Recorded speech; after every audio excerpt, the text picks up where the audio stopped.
안녕하십니까, 황상무입니다. 이스라엘 팔레스타인이 장기 휴전에 합의했습니다. 전쟁의 결과는 무고한 시민과 어린이들의 희생으로 이어져 휴전을 촉구하는 목소리가 높았었는데요.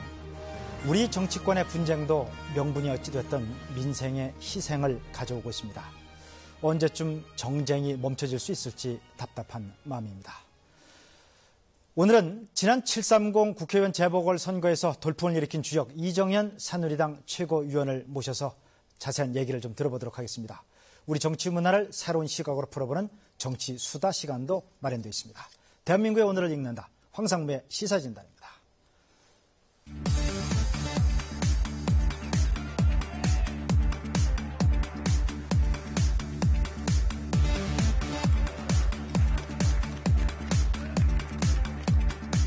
대한민국 정치를 그런 위대한 시작을 했다고 생각을 합니다. 이제 우리 새누리당을 포함한 정치권과 그리고 국민이 화답하고 공부를 해야 될 차례라고 생각합니다.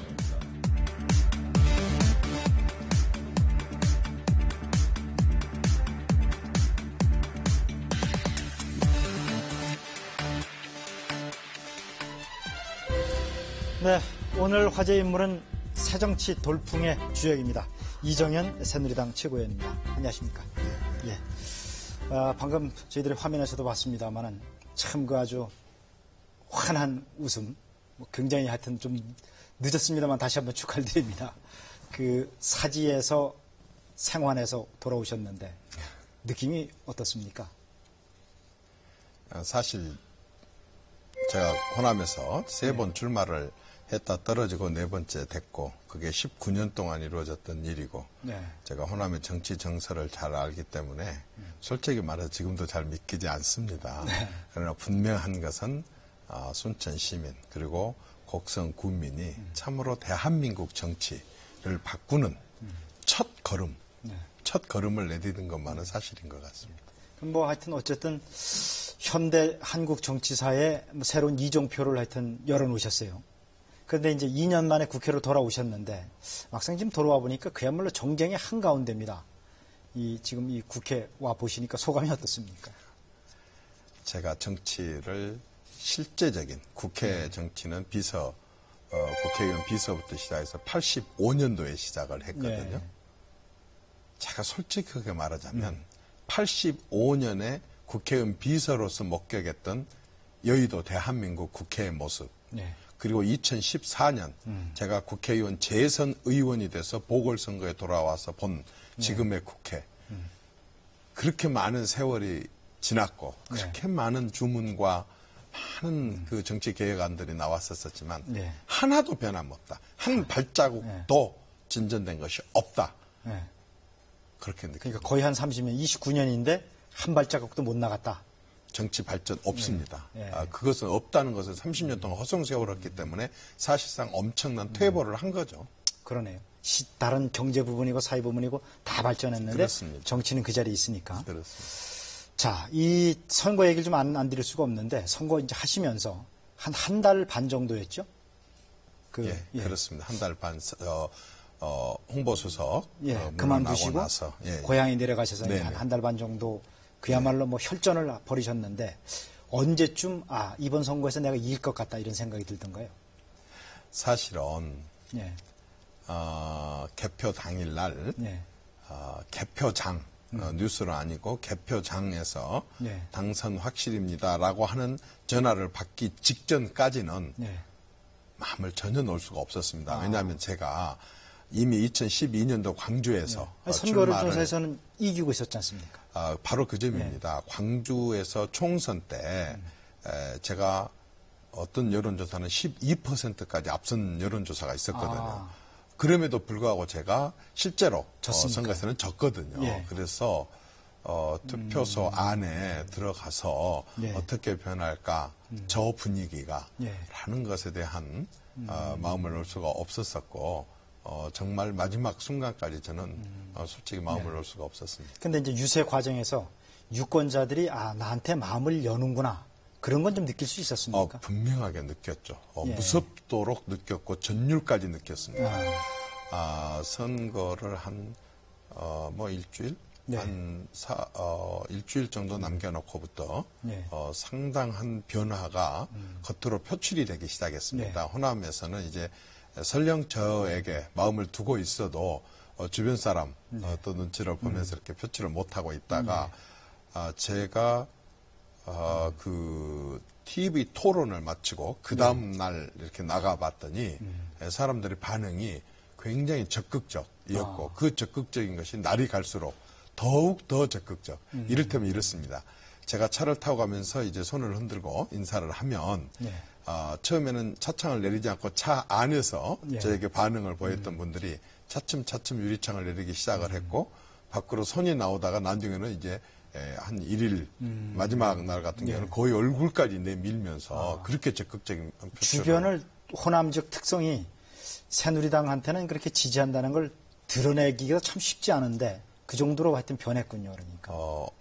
오랫동안 그런 투표 행태가 이어졌었으니까요. 그리고 또 그런 정서도 나름대로는 이해가 됩니다.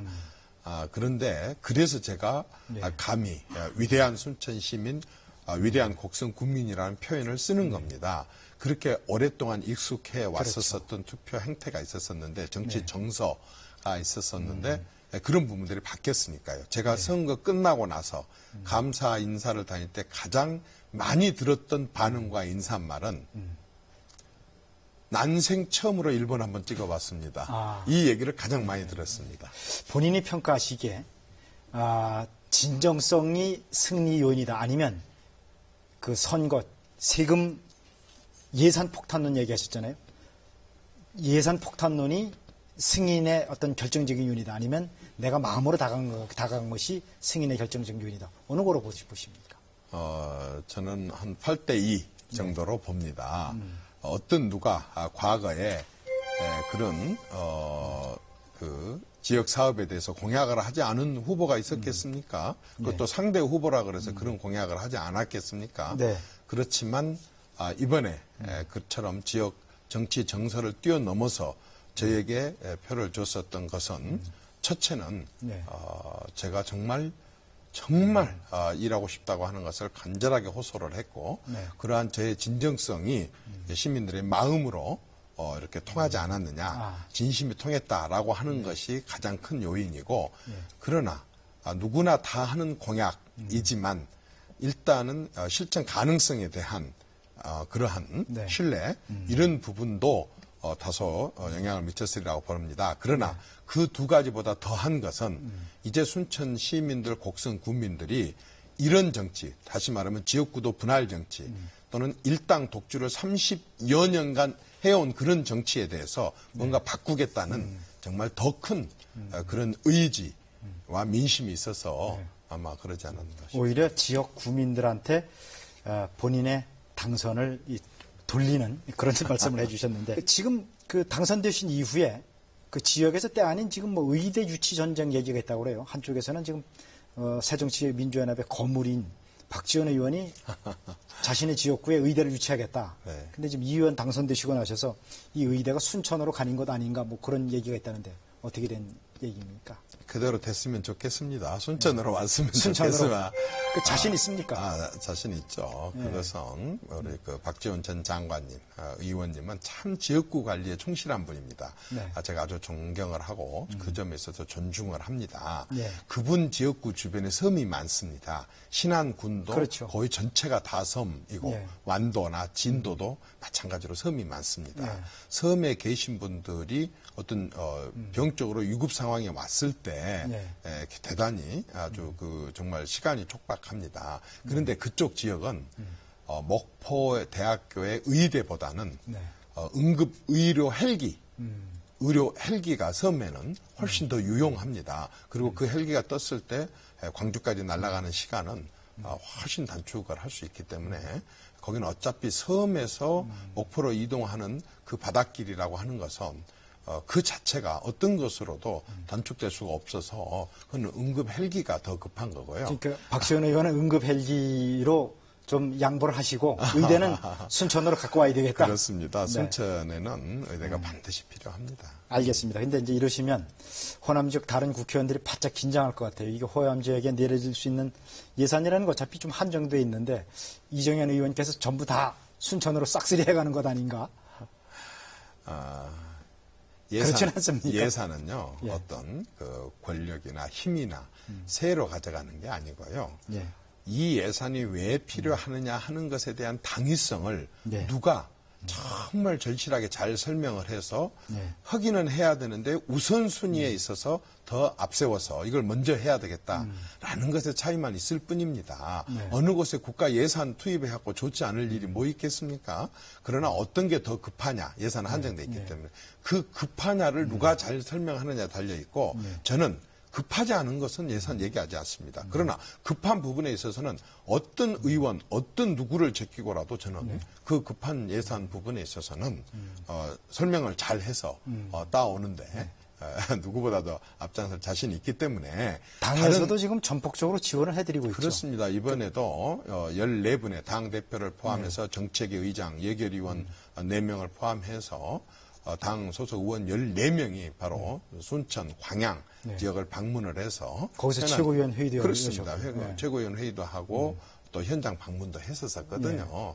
그래서 저는 우리 호남 국회의원 저 말고 29명 계시는 소위 지금 우리 세민년 의원님들께서 같이 그렇게 예산을 많이 가져오는 경쟁을 했으면 좋겠는데 제가 듣기로 어떤 의원님들은 이정현 의원이 신청한 예산의 내역 뭐 또 이정현 의원에게 주기로 했었던 내역에 뭐 그걸 밝혀라 이런 식으로 한다는 소문도 있는데 그건 절대 그렇게 하면 안 됩니다. 호남 지역의 호남 국회의원들이 또는 더구나 호남을 기반으로 하고 있는 우리 세민년 의원들이 더 많이 도와줘서 함께 더 가져와서 지역 발전, 균형 발전을 시킬 생각을 해야지 이정현 예산 가져온 것을 태클을 걸고 그 발목을 잡고 그 앞에서 지뢰를 깔아서 못 가져오게 한다는 거. 저 용납하지 않을 겁니다. 호남 홀대로는 이제 이 의원께서 당선되시면 그거는 없애겠다. 뭐 이런 얘기를 좀 받아들이면 됩니까? 뭐 그렇습니다. 하여튼 그런 노력을 하겠습니다. 예.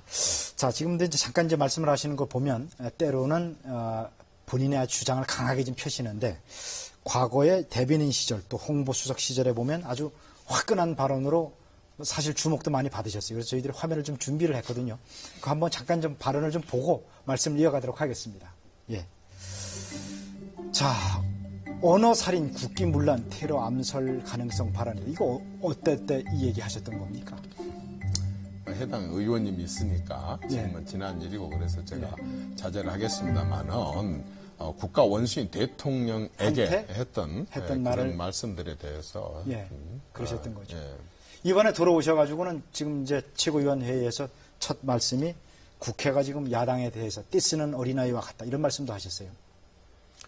너무 앞뒤를 자르고 얘기를 합니다. 지금 쟁점이 되고 있는 것은 법이거든요. 그렇지 않습니까? 세월호 관련 특별법이나 특검법이나 법이거든요. 법을 대통령이 제정합니까? 아니면 법을 시민단체가 제정을 합니까? 아니면 법을 대학교 교수님들이 제정을 합니까? 그건 국회 고유 권한이잖아요. 그것 때문에 삼권 분립에 대등한 위치에 있잖아요. 예산안을 심의해서 마지막으로 국회에서 의결을 해주는 것도 국회만이 할 수 있는 것이고 여러 곳에서 법안을 제출하지만 필요로 하는 그 법을 최종적으로 심의를 해서 법안을 확정을 짓는 곳이 국회지 않습니까? 그래서 삼권 분립이 있는 거 아닙니까? 그러면 그런 법을 만드는 것에 대해서 여야가 협의를 하고 그리고 합의를 하고 그렇게 해서 통과를 시키고 이렇게 해서 법을 만들어야 한다는 것입니다. 그런데 그게 하다가 안 되면 대통령한테 그걸 해달라. 그게 맞습니까? 그러면은 대통령 보고 그동안에 말하자면 민주주의가 뭐 30년을 후퇴를 했는데 민주주의가 후퇴를 했다. 독재를 한다. 독선을 한다. 이렇게 얘기를 해왔으면서 국회가 해야 될 일, 그것도 300명 국회의원이 해야 될 일, 여야 간에 그래서 대표를 뽑아놓고 그래서 그렇게 거기서 합의된 걸로 국회에서 통과를 시켜야 되지 하다가 안 되면 대통령한테 해결을 해달라. 이렇게 얘기를 대통령을 하면 걸고 넘어지느냐. 아니 걸고 그게 아닙니다. 아니 상식의 문제 아닙니까? 이게 걸고입니까? 걸고의 문제가 아니라 이것은 대통령은 대통령이 할 일이 있고 대통령도 못하는 국회 그렇죠. 입법부가 해야 될 일이 있다는 거죠. 국회는 국회 역할이 있고. 그렇죠. 입법부의 일은 입법부가 해야지 입법부가 해야 될 일을 대통령 뭐 해달라? 그러면 법원 판결도 하다가 쟁점이 있으면은 대법원에서 이거 대통령이 판결을 좀 해주시오. 그렇게 하면 되겠습니까? 알겠습니다. 이것은 때를 쓰는 그런 문제가 아니고 또 떠넘기는 문제가 아니라 대통령은 대통령 할 일, 국회는 국회들이 할 일이 있다라고 얘기하는 것이 그게 대통령이 편드는 일입니까? 국회의원이 헌법에 나와 있는 국회의 권한 그리고 국회의 책무를 다 해야 한다고 주장한 건데. 알겠습니다. 네. 그래서 우리 하여튼 뭐 이정현 의원 하면은 뭐 지금 무슨 얘기까지 나오는 거면 뭐 왕의 남자다. 저희 통칭 언론에서 쓰는 얘기입니다. 제가 동의하지는 않습니다만은 박근혜의 남자다 이렇게 얘기할 정도로 박 대통령하고 지금 뭐 가까웠다고 하는 거는 뭐 다 알려진 얘기입니다. 최측근 실세다 이런 얘기까지 있는데 우리 저 인연을 좀 얘기를 좀 해봤으면 좋겠습니다. 박근혜 대통령이 왜 우리 이 의원을 그렇게 신뢰를 하는 겁니까? 대통령께서 저를 뭐 신뢰한다고 말씀하셨나요? 아니 뭐 최측근으로 하여튼 뭐 다 알려져 있으니까. 어쨌든 제가 박근혜 대통령의 정치 철학 그리고 정치 행태 보여주고 있는 정치 행태 이 부분이 정말 제가 본받고 싶은 정치입니다. 그리고 본받고 싶은 정치 철학입니다. 그래서 저는 생각이 같고 그런데 그분은 저보다 훨씬 뛰어난 부분들이 많아서 지도자이고 지도자는 혼자 할 수가 없어서 옆에 참모나 또는 도와준 사람들이 있고 그래서 그동안에 참모 역할을 했고 제가 지금 국회의원으로서도 지금 화면에 사진이 잠깐 나오는데 저 사진은 무슨 사진입니까? 대통령이 계시고 그 옆에 지금 저기 홍보수석 되신가요? 잠깐 뭘 지금 드시고 계시는가 모르겠는데. 다른 사진의 합성인데요. 합성입니까? 것 같은데. 예. 제가 실제 사진인 것 같은데 하여튼 저도 지금 이게 화면상으로는 무슨 장면인지 잘 모르겠는데. 무슨 장면인지 제가 잘 알 수가 없네요. 네. 대통령한테 아마 이런 질문을 하지 말라고 기자들한테 이렇게 표시하는 게 아닌가 싶은데. X를 그어서 이렇게 하는 그런 건가요? 거 같네요. 아닙니다. 그것은 전혀 그게 아닐 것 같습니다. 제가 그때에 오히려 기자 쪽에다 대고 뭐라고 한번 제가 의사표시를 한 게 아닌가 싶습니다. 어쨌든 대통령의 최측근이다, 최측근 실세다 이건 인정하시는 거죠. 제가 어떻게 그걸 인정을 합니까? 어쨌든 대통령님께서 대통령이 가장 좋아하는 정치인 중에 한 명이다. 그죠? 그래서 좀 질문을 드리는데 홍보수석 시절에 대통령과 자주 만나셨죠. 공식 자리 말고. 그냥 독대도 좀 자주 하셨습니까? 수석이고 제 분야가 있는데 당연히 수석은 대통령에 가장 가까이서 보자 하는 참모들인데 당연히 하시죠. 아니 왜 지금 이 질문을 드리는가 하면 다른 수석들은 한 달이 돼도 대통령을 독대를 못한다 그래서 그럼 혹시 최측근도 못하셨나 싶어서 좀 드린 질문인데. 그건 정말 잘못된 그 소문입니다. 대통령은 그렇게 하지 않습니다. 항상 서면 보고만 받으신다 이렇게 그러지 않습니다. 수석들과도 수시로 뵙고 그다음에 또 수석들과도 하루에도 거의 내가 볼 때는 뭐 굉장히 자주 전화로 사실 둘이 전화로 한다면 두 분이 하는 거고 두 분이 하는 건 그건 독대나 다름없지 않습니까? 대통령께서 굉장히 전화를 자주 이용을 하십니다. 아주 자주 이용을 하십니다. 그리고 독대하는 경우도 다른 수석들 경우 특히 경제나 뭐 이런 쪽 굉장히 많습니다. 자주 있습니다. 근데 왜 독대를 안 하신다고 이렇게 알려져 있어요? 아니 누가 와서 그걸 보고 그 말을 합니까? 그걸 전혀 그건 사실이 아닙니다. 그렇습니까? 독대도 많이 하고 전화도 굉장히 많이 하시고 해당 모든 분야를 대통령이 다 할 수는 없지 않습니까? 그래서 다 참모를 두는 거고 수석들하고 독대와 다름없는 전화는 하루에 뭐 정말 수통 내지는 수십 통 할 경우도 있을 겁니다. 우리 이제 대통령의 최측근이라고 알려주셨기 때문에 조금 질문을 좀 드리겠습니다. 그런데 저희들이 이제 알려지기로는 하여튼 뭐 우리 홍보수석도 계셨고 또 정무수석도 계셨고 뭐 최측근 실세다 했는데 최근에 풍문에 이건 뭐 저희들이 확인되지 않은 소문인데 그 사이에 다른 사람들이 있다.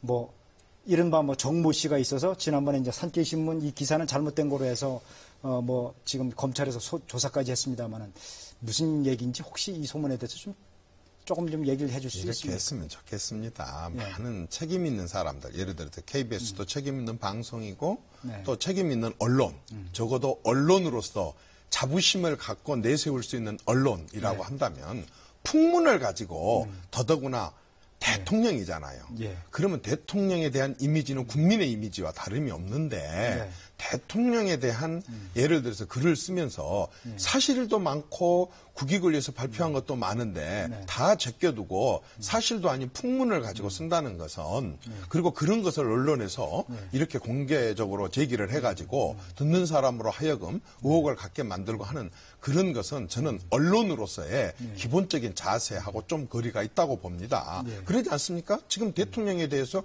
국정과 관련해서 확인할 사안도 많은데 사실도 아닌 내용, 더더구나 본인도 입증도 못하면서 풍문이라고 하면서 그런 얘기들을 기사화하고 더구나 외지가 쓰게 만들고 그런 식으로 또 그런 문제를 제기를 하고 매우 위험하고 매우 저는 신중한 일은 아니라고 봅니다.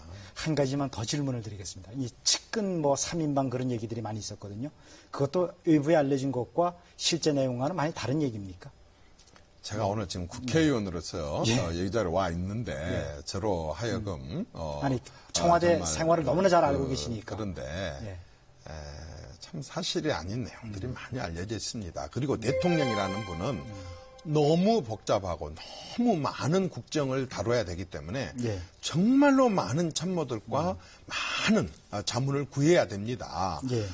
아주 그렇게 말을 만들어내기 식으로 해가지고 본인도 입증도 못하고 또 사실도 아니고 또 대통령이 그런 식으로 해가지고 국정을 이끌어갈 정도로 그렇게 대통령들은 어느 대통령 역시 노무현 대통령, 김대중 대통령님도 마찬가지셨을 테고 다른 대통령도 마찬가지였었겠지만은 그렇게 국정이라는 것이 한두 사람한테 그렇게 그 의존해갖고 이끌어갈 정도로 간단한 그런 직무가 아닙니다. 그건 오히려 그건 정말 그런 것을 알면서도 그렇게 묻거나 그런 소문을 퍼뜨린다 그런다면 그건 악의적인 것이고 모르면서 한다 그런다면 차라리 입을 닫고 있는 게 더 낫을 겁니다. 국익을 위해서. 알겠습니다. 그런 그 좋은 대통령이 국정에 대한 일들이 얼마나 외교, 안보, 경제 그 밖에 사회 문화에 대해서 질문할 것도 많고 알아봐야 될 것도 많은데 왜 그 쓸데없는 것에 사실도 아닌 내용을 가지고 그렇게 소문을 퍼뜨리고 그런 식으로 음해를 하고 그렇게 해서 대통령을 정말 알겠습니다. 그렇게 충분한 해명이 됐다 이렇게 생각을 하고요. 적절하지 않다. 홍보수석을 하셨기 때문에 지금 이제 현 정부에서 이제 가장 사실은 뭐 공격을 좀 받은 게 소통 문제인데 소통을 위해서 홍보수석 하시면서 굉장히 애를 많이 좀 쓰셨을 것 아니에요, 그죠? 밥 먹고 하는 일이 소통입니다. 그 제가 언론 홍보를 담당하고 있는 홍보수석이 홍보가 소통을 안 하고 어떻게 홍보를 하겠습니까? 근데 왜 좀 마음 한 구석으로는 좀 이해도 안 가고 좀 섭섭하셨을 거 아니에요. 이렇게 내가 적극적으로 열심히 하는데 왜 자꾸 언론 또 야당이 우리는 불통이다 이렇게 공격을 하는지 좀 생각을 해보셨습니까? 생각을 해봤죠. 물론 불통일 수도 있습니다. 그렇게 뭐 전혀 그런 면이 없지 않겠죠. 그런데 그 불통이라는 사람을 누가 하느냐 얘기죠. 아니 대통령이라는 사람이 4,500만을 상대로 해야 되는데 4,500만이 만나자 그러고 4,500만 명이 대화자가 하면 다 응대를 할 수 있습니까? 자기하고 안 하면 불통이라고 얘기하고 자기 말, 주장을 대해서 받아들이지 않게 되면 그걸 불통이라고 또 그거 뭐 말하기 좋죠. 불통, 저 사람은 소통 이렇게 얘기를 하는 건 그 말하기 쉬워서 그렇게 하겠지만은 사실 대통령이 국정을 운영을 함에 있어서 해당 부처라든가 관계자들이라든가 이해 당사자든가 다양한 방법으로 의견을 듣지 않고 국정을 운영하는 역대 대통령은 아무도 없습니다. 지금 박근혜 대통령도 충분히 잘 하고 물론이죠. 계시다. 박근혜 대통령 자신이 옷은 국회의원을 하는 사람입니다. 국회의원 자체가 수도 없이 많은 선거를 치른 분이고 수도 없이 많은 선거 지원을 다녔었던 당 대표와 선대위원장과 많은 그런 역할을 수행한 사람 아닙니까? 그리고 국회의원 하는 동안 내내 또는 대통령 후보 기간 내내 수도 없이 많은 사람들의 의견을 듣고 간담회를 하고 얘기를 들어왔었던 분 아닙니까? 그거 뉴스 많이 보도하지 않았었어요? 그러면 그게 소통이지 도대체 누구하고 소통해야지 소통이고 누구하고 얘기 안 하면 무조건 불통으로 몰아간다는 게 그게 적절한 것인지 저는 알겠습니다. 잘 그런데 궁금한 것이 당에서 우리는 청와대에 무슨 거수기 역할을 했다라고 이제 그것도 새누리당 안에서 일부 의원들이 이렇게 얘기를 했어요. 바람직한 당청 관계. 또 왜 이런 얘기가 나왔는지 좀 궁금하기도 하고 앞으로 이제 이 의원께서 직접 또 국회로 들어오셨으니까 당청 관계 어떻게 좀 이끌어 가실 건가? 그 앞에 좀 역할이 있으실 것 같아요. 당청은요. 공동 운명체입니다. 공동 운명체입니다. 대통령이 아까 말씀드린 대로 정부의 기획을 하고 집행을 하고 하는 그런 행정부의 수반으로서의 역할 또는 국가 원수로서의 역할을 한다고 한다면 정당은 바로 그런 대통령을 뽑아서 내보낸 정당이고 그 대통령이 어떤 업적을 남기고 어떤 평가를 받느냐에 따라서 그 정당의 국회의원을 포함한 각종 선거의 결과가 심판으로 나타나는 거 아니겠습니까? 네. 그렇다고 한다면은 대통령과 여당은 공동 운명체로 한 몸으로 서로 활동을 해야 됩니다. 서로를 존중을 해줘야 되고 또 그러한 일을 추진을 함에 있어서 당에게 협조도 구하고 설명도 하고 당은 또 그러한 대통령의 뜻과 국정 운영 철학에 대해서 적극적으로 지원하고 지지해야 되고 그런데 야당은 바로 그러한 정권을 견제를 해야만이 자신들이 집권을 하기 때문에 야당은 사실은 하는 일이 정부에 대해서 잘한 일은 그래 여당 너희들이 이렇게 하는 것이니까 우리는 잘못한 부분들을 지적을 해서 견제를 하고 비판을 하고 그렇게 해야만이 득을 얻게 됩니다. 네. 그렇게 되기 때문에 야당과 달리 여당은 미안하지만 대통령 또는 정부와 한 몸이 되고 한 덩어리가 되어야 됩니다. 그게 저는 소통이고 그렇게 당청 관계는 그래서 서로 간에 충분한 당청회의 당정회의, 당정청회의를 수시로 해서 서로의 의견 교환을 하고 지금 역대 어느 정권 못지않게 그렇게 잘하고 있다. 그 부분을 잘하고 있다가 아니라 그렇게 하고 있다 그 말입니다. 그런 하고 있습니다. 하고 있죠. 저만 하더라도 거의 일반 언론들이 다 공개가 됐지 않아서 그렇지 다양한 형태 또 다양한 참석자들로 인한 아까처럼 당정회의, 당청회의, 당정청회의가 수시로 열립니다. 그건 아주 사실입니다. 그럼 이제 지난 1년 동안 언론이 취재를 좀 제대로 못했던가 아니면 좀 덜 알려졌던가 좀 그렇게 좀 봐야 되겠지 않나 싶은 생각이 좀 듭니다. 그렇게 극단적으로 얘기하실 필요는 없습니다. 왜냐하면은 언론이 항상 불통이라고 하는 건 아니잖아요. 사실 그런 문제들이 제기되거나 좀 더 많이 좀 알리지 그러셨어요. 그 당정청 회의 자주 하는 거를 갖다가 그랬으면 그런 얘기도 좀 덜 나왔을 텐데. 어떤 사안들은요. 이미 다 결론이 나고 제대로 결론이 난 사안들 같으면은 그건 알리지 말하기도 알립니다. 그러나 왜 회의를 하냐면 그런 갈등 또는 서로 이견 이런 걸 좁히기 위해서 1차 회의, 2차 회의, 18차 회의, 20차 회의까지 하게 되는 거거든요. 그런데 그렇게 아직 여물지 않은 그러한 내용들을 기자들한테 브리핑을 하게 되면 언론들은 당연히 이렇게 이견이 있다, 이렇게 갈등이 있다. 당연히 이견이 있어서 지금 조정 단계에 있는데 굳이 그걸 보도를 세게 해가지고 갈등과 분열이 있는 것처럼 그렇게 할 필요가 없는 거 아니겠습니까? 자, 그 의정 활동이 가장 기대되는 의원으로 지금 이정현 의원이 1위로 뽑히셨어요. 그 뭐 국민들에 대한 국민들이 기대도 많이 하는데 어떤 앞으로 의정 활동을 펼치실 건지 포부 간략하게 좀. 모든 의원들이 다 열심히 의정 활동을 하겠죠. 저는 첫째는 어쨌든 국회의원으로서 기본적인 것이 입법 활동과 그리고 예산 심의입니다. 이것은 국회의원만 할 수 있는 일입니다. 따라서 여든 야든 제 자신부터가 이러한 입법 활동과 의정 활동, 입법 활동과 예산 심의 활동 이 부분은요. 그 모든 일에 우선해서 해야 됩니다. 국회의원들이 얼마나 많은 세비를 받고 있고 국민들이 모르는 얼마나 많은 혜택을 누리고 있는지 모릅니다. 그러한 혜택을 누리고 있고 그런 세비를 받으면서도 가장 기본적인 입법 활동과 예산 심의에 있어서 기한을 넘긴다든지 그 제대로 하지 않고 있다가 벼락치기로 해가지고 전혀 졸속으로 하는 이것은 정말 국민들한테 큰 죄를 지는 겁니다. 거꾸로 정말 국회의원들이 일반 국민들한테 청문을 당해야 될 가장 기본적인 사안이 이 일이라고 봅니다. 저는 그 부분에 있어서 충실할 생각이고 또한 어차피 지역에 국회의원으로 당선됐기 때문에 지역 그중에서도 새누리당 국회의원이 지역구 국회의원으로서 저 혼자 있는 호남, 광주, 전남, 전북 전체의 그 정서 지역민들의 정서 대변이나 지역 발전 부분에 있어서도 철저하게 관심을 쏟고 불균형 부분이 있었다고 한다면 지역에 불균형 부분이 있었다고 한다면 인사가 됐든 예산이 됐든 정서가 됐든 적극적으로 나설 생각입니다. 네. 오늘 말씀 감사합니다. 네. 지금까지 730 재보궐선거 돌풍의 주역 이정현 새누리당 최고위원 만나봤습니다. 감사합니다.